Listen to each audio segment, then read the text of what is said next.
bikin 9 ciri-ciri nabi palsu itu, Bapak merujuk ke Paulus kan? Biar ku counter dulu itu yang 9 itu. Oke, yang Israel masih dipending dulu ya, masalah Israel. Oke, nggak apa-apa, nggak apa-apa. Oke. Yang pertama tadi Bapak bilang, kita buka lagi ayatnya ya. Yang pertama tadi ya.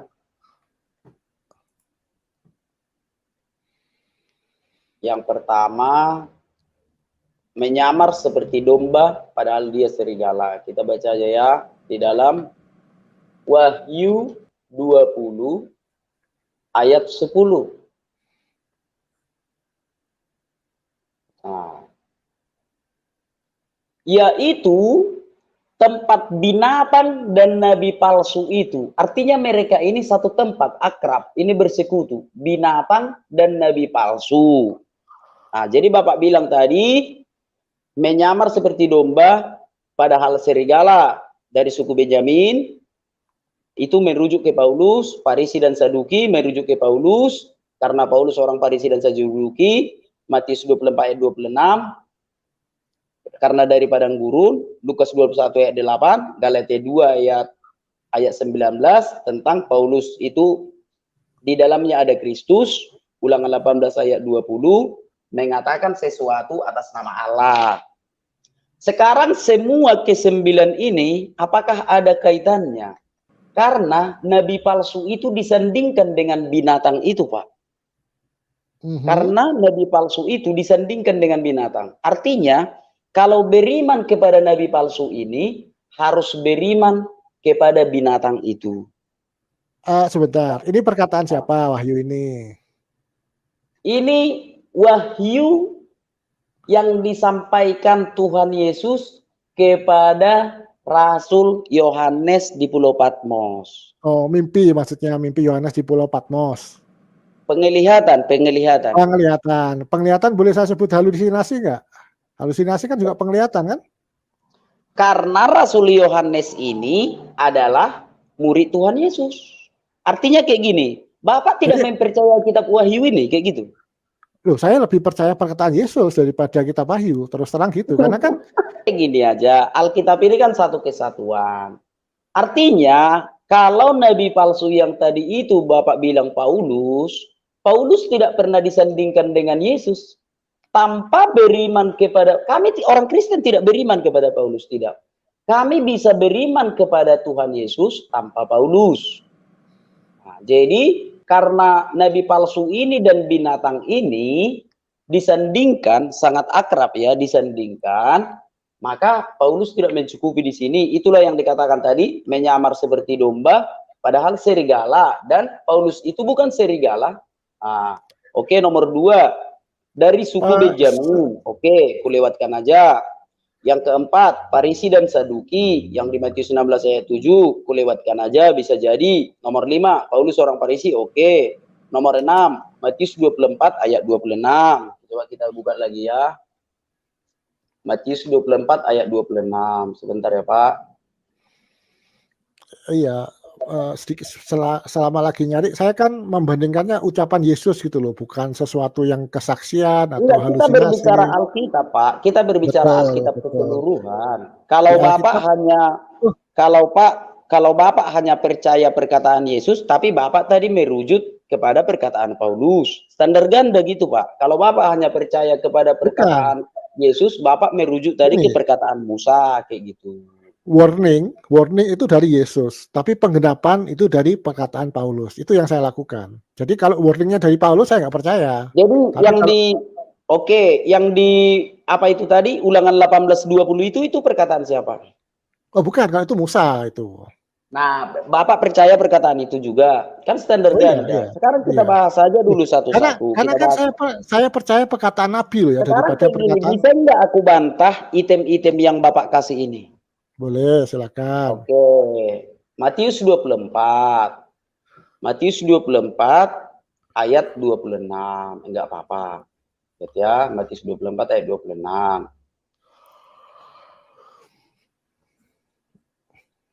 Jadi, apabila orang berkata kepadamu, lihat ia di padang gurun. Emangnya Paulus berasal dari padang gurun? Bukan, waktu dia melihat Yesus itu di mana? Oke, janganlah kamu pergi ke situ atau Nah, lihat ia di dalam bilik. Nah, emangnya Paulus ada di dalam bilik? nah pernah di penjara nggak Paulus? Penjara Oke, masa bukan di dalam bilik? oke, oke, ya. Anggap aja bilik itu penjara. Nah, kita kembali ke dalam Wahyu 20. Wahyu 20 ayat 10. Binatang dan nabi palsu. Paulus itu menurut Bapak nabi.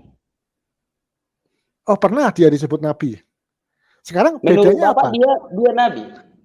Pernah disebut nabi, karena kalau di kekristenan ini sepertinya saya nggak ngelihat perbedaan antara nabi dengan rasul ya. Coba di mana ayatnya biar kita bahas. Sebentar, saya harus cari dulu lah. Saya juga nggak hafal ayat. Oke, nggak apa-apa, silakan.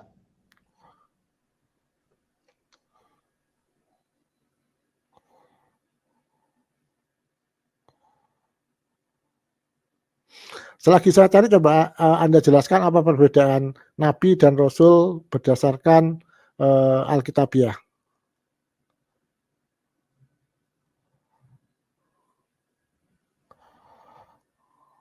Nabi-nabi itu ada di perjanjian lama. Contoh, nabi itu di perjanjian lama itu yang pertama disebut nabi itu adalah Harun. Musa itu bukan nabi bagi kami. Musa bukan nabi.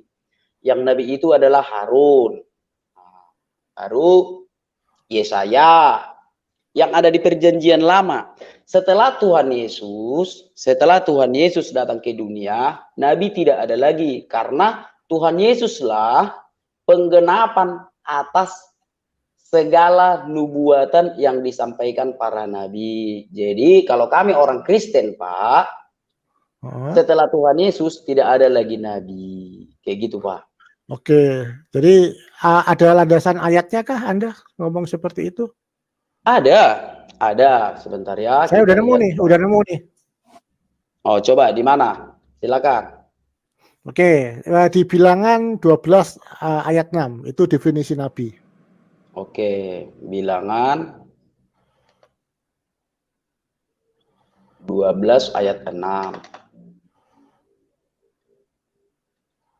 Lalu berfirmanlah ia, dengarkanlah firmanku ini, jika di antara kamu ada seorang nabi, maka aku, Tuhan menyatakan diriku kepadanya dalam penglihatan, aku berbicara dengan dia dalam mimpi. Silakan. Nah, itu nabi ya, jadi disebut nabi ya. Betul nggak? Ya, Oke. Sekarang kalau rasul itu ada di Matius 10, 2-4. oke.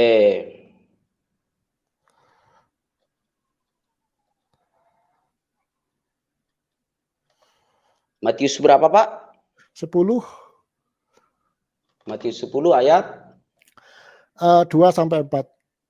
Tapi sebelum kita ngobrol lebih jauh, kayaknya jam 12 saya off ya.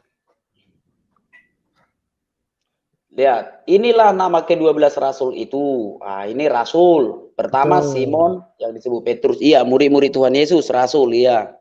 Terus? Nah, sekarang Anda melihat Paulus ini lebih cocok di sini atau yang di Bilangan 12 tadi itu?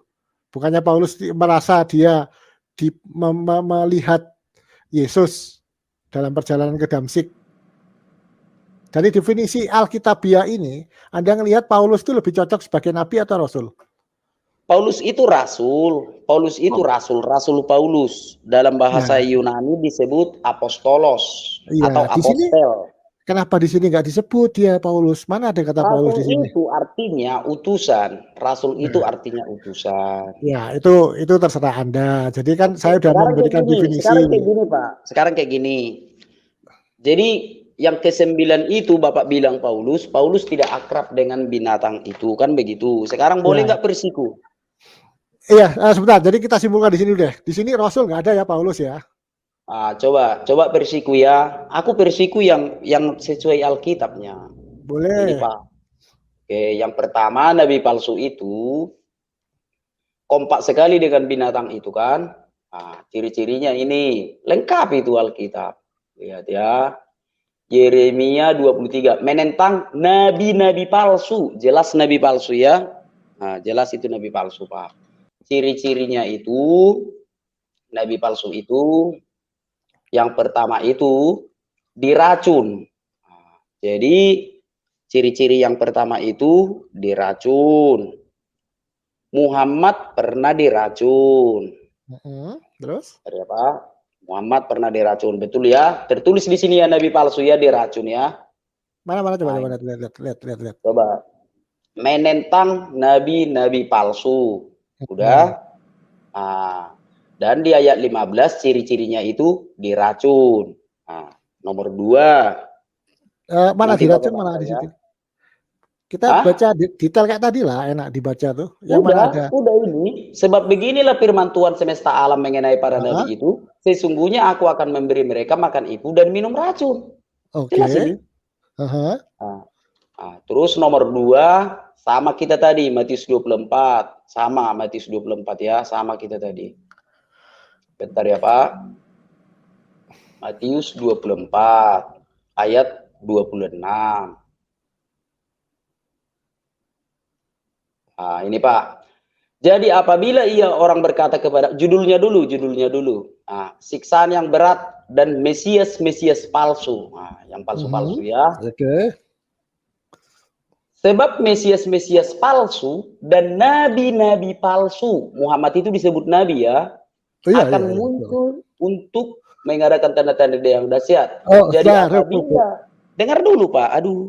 Jadi apabila orang berkata kepadamu, lihat ia di padang gurun, jangan kamu pergi ke situ. Muhammad dari padang gurun. Ya, sebentar ya Pak, padang gurun. Muhammad dari padang gurun. Lihat ia di dalam bilik. Allahnya Muhammad ada di dalam bilik. Ada ayatnya enggak itu Allahnya Muhammad ada di dalam bilik ini? Ka'bah itu bukan Baitullah itu. Loh ya? Ka'bah itu bukan Baitullah. Artinya Allah ada di situ. Baitullah, bait itu tahu nggak Bapak artinya bait? Nah, sama kan orang Kristen juga punya Baitullah kan? Bait Allah ada. Bait Allah. Apakah artinya Bapak ada di situ juga di Yerusalem Baitullah? Apa? Ada, Roh Allah ada di situ, ada. Bait Allah ada. Ada Pak. Roh Allah ada di situ, cuma Bait Allah itu sudah ketika rusak. Nah, ketika rusak, Bait Allah rohnya kemana larinya kalau kayak gitu? Jadi rohnya bukan di surga. Rohnya ke dalam diri orang Kristen, namanya roh Allah. Sebentar, ada yang menarik di sini. Ya. Dengar dulu Pak, giliranku dulu membuat ciri-cirinya. Nah, berarti kan di Mekah kan ada Baitullah, itulah yang dimaksudkan di situ. Baru ciri-ciri nomor 3. Ciri-ciri nomor 3 itu ada di dalam 2 Petrus 2 ayat 4. 2 Petrus 2 ayat 4 ya Pak.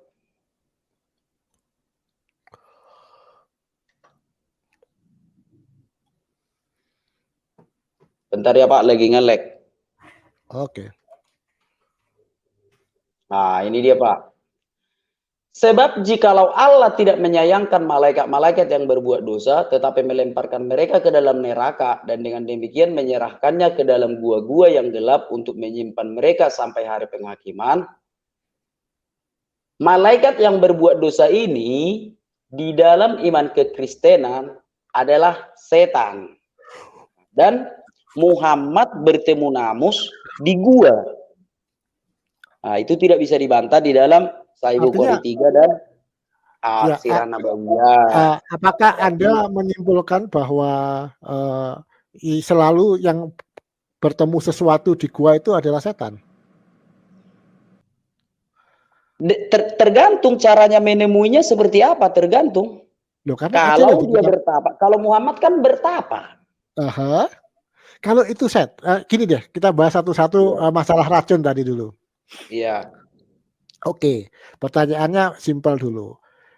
Nabi Muhammad itu siapa yang meracun? Orang Islam kah? Orang non-Muslim kah? Orang kafir kah? Atau apa? Wanita Yahudi. Yahudi ya, orang kafir berarti Ya. ya. Ya. Nah, dalam pandangan Islam, seseorang yang mati dibunuh karena orang kafir itu adalah mati syahid. Itu adalah Iya, mulia. dalam kita sekarang berbicara tentang perspektif Alkitab, Pak. Kita tidak sedang membahas Al-Quran, Pak. Nggak bisa karena Kita tidak sedang membahas Islam. Gini, ketika Anda ngomong Nabi Muhammad, ya jelas dia harus pakai Al-Quran dong sebagai rujukannya. Nggak Oke, bisa. kalau kayak gitu coba baca ini, coba baca sebentar ya, Pak. Ketika ngomong Paulus, ya kita pakai Alkitab. Nggak mungkin Paulus pakai Al-Quran. Sebentar. Iya, sebentar, Pak. Sebentar ya. Coba ini Bapak baca dulu ini. Apa mungkin bertemu dengan Tuhan dengan cara seperti ini? Bentar ya, Pak. Sedang nge-lag. Sinyalnya nggak bagus.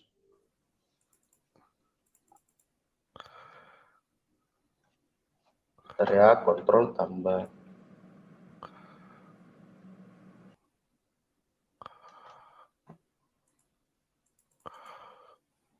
Nah, ini ya. Arabnya nggak usah ya, Pak, biar cepat. Oke.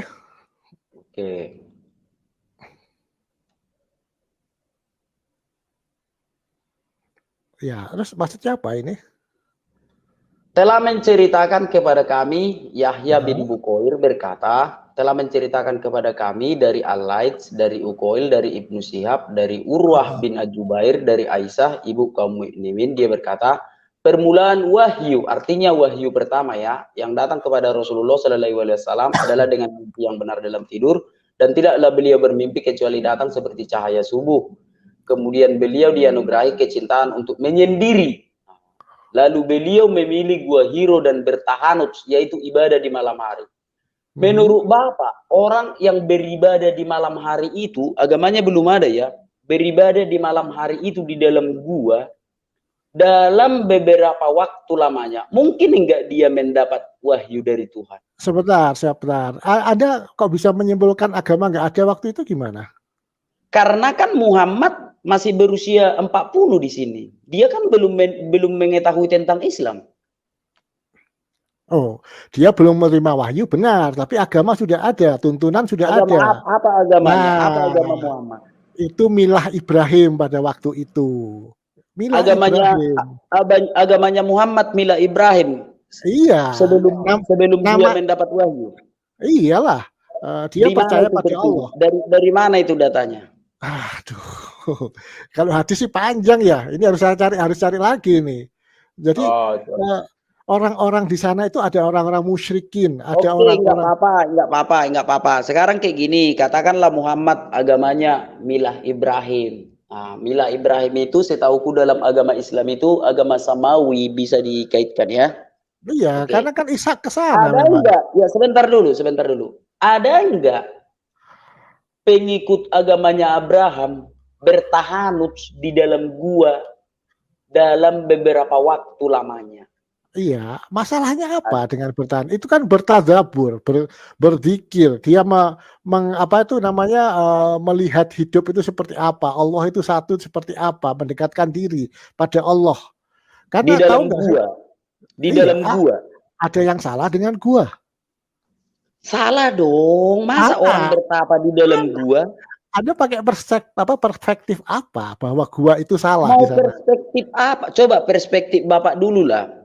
Kayak mana pandangan Bapak ketika orang berdoa kepada Tuhan itu di malam hari menyendiri di gua? Kayak mana itu stigma Bapak itu? Duh, apa salahnya gitu loh? Hutan. Apa salahnya? Coba dulu Bapak dulu, kalau Bapak pergi dulu ke gua besok dulu, di situ Bapak dulu 1 bulan, siang malam. Kayak mana stigma masyarakat? Ya, gini. Kalau ngomong masalah gua, harus adil, nggak pakai standar ganda. Jadi coba buka di 1 Raja-Raja 19. Apa? 1 Raja-Raja 19. Oke, siap. 1 Raja-Raja 19, enggak apa-apa. Ya. Bentar ya. 1 Raja-Raja 19.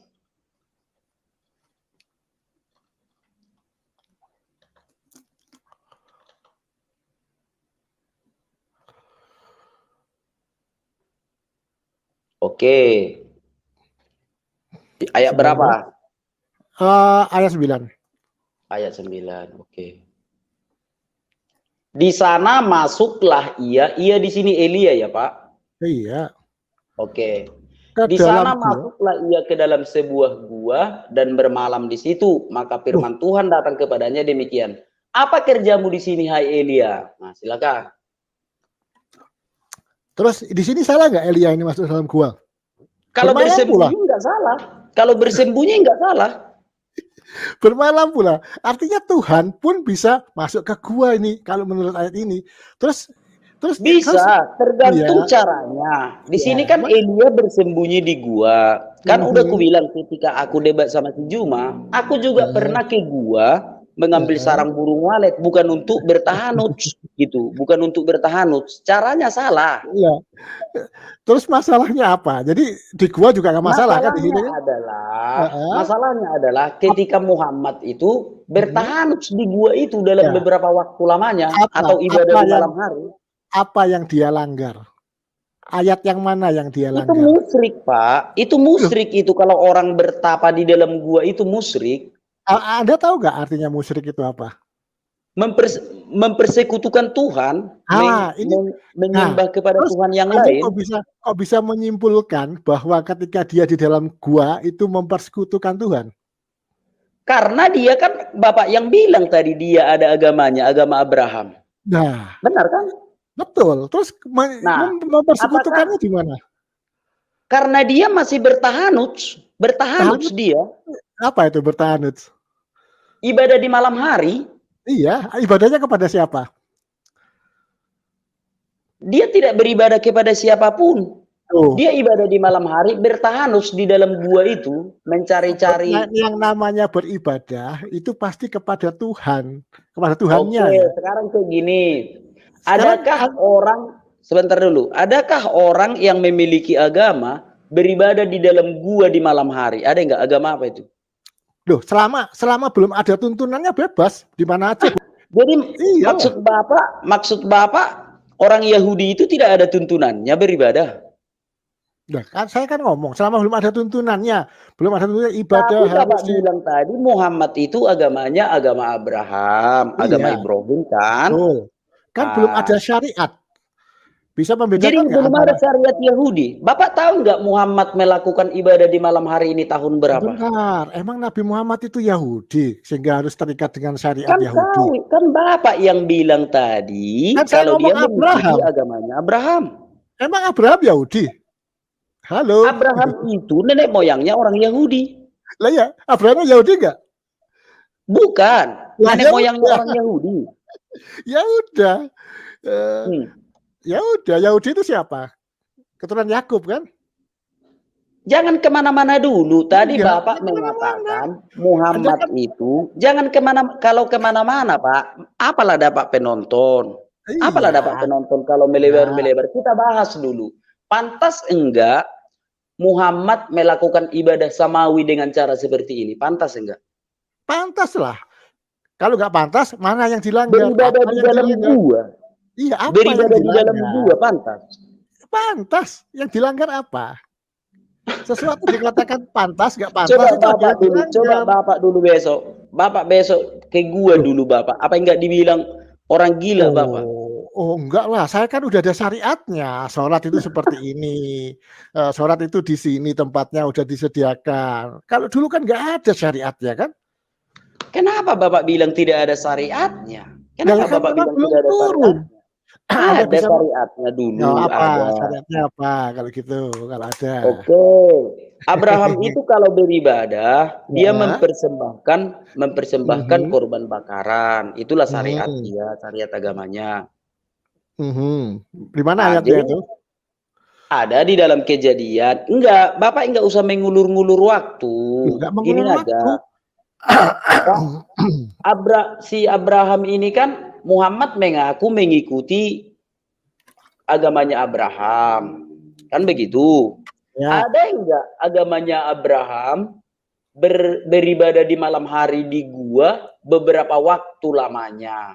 pertanyaan Ada saya, enggak? ada larangannya enggak?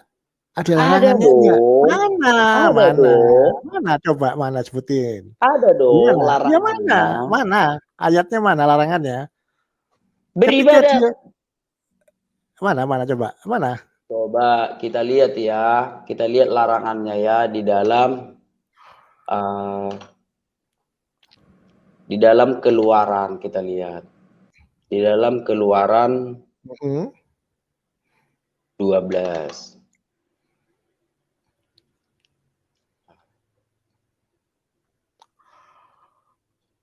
Oh, atau ini aja dalam Keluaran 2.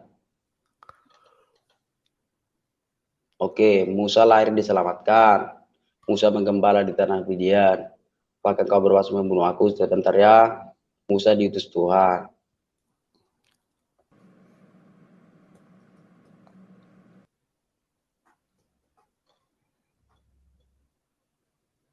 Lalu itu sebentar ya.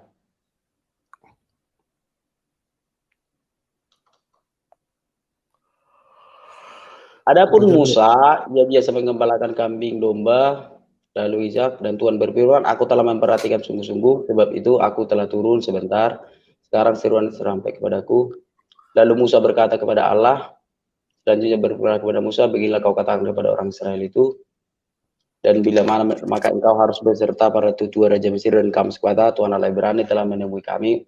Izinkanlah kami pergi ke padang gurun 3 hari perjalanan untuk mempersembahkan korban kepada Tuhan Allah kami. Tetapi aku bahwa Raja Mesir tidak membiarkan kamu pergi kecuali dipaksa oleh tangan yang kuat. Sebentar ya, di mana dia beribadah. Oh, ditunggu sampai besok? Enggak, sebentar. Sebentar ya. Di dalam Udahlah itu bahas monolog aja. Masih nyarinya lama nih, waktunya udah jam 12 nih. Besok kerja pula. Oh, oke. Nanti kutunjukkan. Oke. Sekarang kita kembalilah dulu ke Muhammad ini. Ke Muhammad ini ya. Sekarang kita kembali dulu ke Muhammad ini. Ya, yang diracun udah selesai belum? Yang diracun udah dong. Muhammad diracun, hadisnya itu sahih. Betul. Hadisnya itu sahih. Iya. Saya kan tidak menampilkan hal itu. Justru seseorang yang meninggal dibunuh oleh sebab orang kafir itu adalah mati syahid, mati yang terhormat itu. Sekarang Muhammad diracun atau enggak? Oh ya, ada penyebab itu, tapi enggak seketika. Itu dia. Berarti kan Nabi palsu itu kan Muhammad. Nabi palsu itu kan Muhammad. Kok langsung disimpulkan gitu? Saya belum selesai ini. Sekarang Bapak mengakui tidak kalau Muhammad itu diracun? Itu aja dulu. Iya, nggak apa-apa, tapi nggak meninggal. Kan menurut Alkitab Muhammad itu nabi palsu dong. Oh, nggak bisa. Karena menurut Alkitab nabi palsu itu diracun. Cara berpikirnya kayak mana Bapak itu cara berpikirnya? Jadi bingung. Saya heran. Cara berpikir Anda gimana? Ketika kita bahas Paulus. Karena nabi palsu itu menurut Alkitab, nabi palsu itu menurut Alkitab, yaitu diracun, dan Muhammad pernah diracun. Sekarang Muhammad nabi atau tidak? Muhammad nabi atau tidak? Nabi. Ketika kita bahas masalah Paulus, ketika Alkitab mengatakan nabi palsu itu diracun dan Muhammad diracun, apakah itu tidak sinkron? Enggak lah, jelas beda lah. Kenapa tidak sinkron? Muhammad nabi atau tidak? Nabi. Alkitab mengatakan, sebentar dulu, Alkitab mengatakan nabi palsu itu diracun, sinkron atau enggak? Gini. Ketika Anda ngomong masalah Nabi Muhammad, perspektifnya harus pakai perspektif Islam. Sama halnya ketika tadi saya ngomong masalah Paulus, perspektifnya pakai Alkitab. Oke, sebentar mencari di Al-Quran dulu atau hadis. Sebentar, ini menurut perspektif Islam ini. Menurut agama Islam, Muhammad itu diracun atau tidak? Ya, dia meninggal. Ya udah benar. Apa yang mau dibantah? Gini, saya jelaskan perspektif Islam dulu. Dia tidak serta-merta meninggal ketika diracun, tapi ada jarak sekitar. Tidak dikatakan diracun sampai mati. Tidak ada Pak dikatakan diracun sampai mati. Belum selesai. Gimana? Jadi tidak dikatakan kayak gini. dia akan kuracun sampai mati, tidak dikatakan seperti itu, Pak. Cara berpikirnya Nah, kayak mana sih, Bapak? sebenarnya Ya. penyebab meninggalnya Nabi Muhammad itu karena tugasnya sudah selesai. Itu. Tidak dikatakan Oh, ini Muhammad ada mati karena racun. Tidak, ini tidak ada dikatakan kayak gitu. ini Mana ada ada hadis, ditulis itu? ini ada Tidak ada. ayatnya. Tidak Nah, ada ini ada tertulis ayatnya. seperti itu. Tidak ada. Yang Nah, ditulis adalah nabi palsu itu akan kuberi makan ipuh dan minum racun. Tidak dikatakan begini. itu Nabi palsu Alkitab. itu, dengar dulu. Tidak dikatakan begini. Nabi palsu itu akan kuracun sampai mati. Bukan seperti itu, bukan. Gini loh, kalau Sekarang menurut Islam, apakah Muhammad itu pernah sesuatu diracun? Itu saja menurut iya, Islam. pernah dan nggak langsung Nah, meninggal. berarti Bapak sudah sinkron itu kalau Muhammad itu nabi Iya. palsu yang dinubuatkan Atau Alkitab. gini, kamu ngomong dulu deh, nanti gantian saya. Udah selesai belum? Nah, Daripada potong-potong.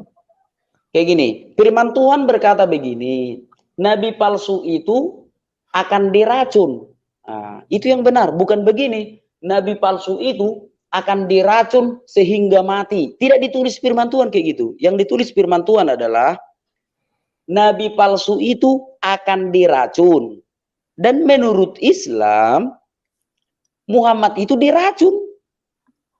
Bukan dikatakan Muhammad itu mati karena racun, bukan. Muhammad itu diracun. Bukan masalah mati atau tidak. Kan sinkron. Coba silakan. Oke, saya jawab ya. Ya, silakan. Jadi masalah racun ini memang Nabi Muhammad pernah diracun. Dan kalau kita melihat Nabi Muhammad atau membicarakan tentang Nabi Muhammad, harusnya